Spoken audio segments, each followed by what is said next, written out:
Karo Ndemathi mwaka uyu kuma wambiriirie ni athiete na mbere kuonania kwaga kuiganira gwake kumana na maria makoretwo makihanika gatagati wake na Sarafina Ndemathi uria niwe first wife wa late John Ndemathi muthuri wao. Hau kabere Karo ni arakoretwo agitariria ati ni ahotirwo thutha wa cira agitwarite igoti-ini na indo cia muthuri wao iragwa moko-ini ma first wife Sarafina Ndemathi na aratigwo guo akihaso kuma scratch.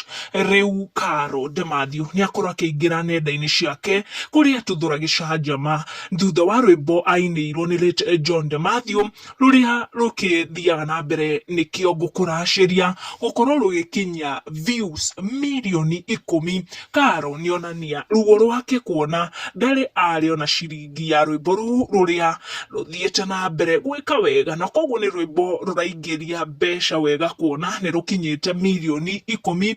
Akiaria aniriire auga 10 million views. Congratulations to the beneficiaries. Mwene wendo na #002. Karo andika ndumiriri na kinyorori kinene muno akionania ati ndari aria ciringi ya rwimbo ruu no ni rwathi na mbere na gwika wega thengia wa rwimbo ugikorwo niwe wakiinirwo ni late John Ndemathi. Na stia Karo ni ararehete thina muno thutha wa Sarafina gukorwo akihe kairitu getagwo mucendo rutha kaine kaba ya rwimbo ruu. Karo agikinyira ati rwimbo ruu ni rwake na koguo niwe wagirire kuheana rutha kana rwimbo ni rugwikirwo kava kana rutigwikirwo, no ndonire wa kumuhe matu.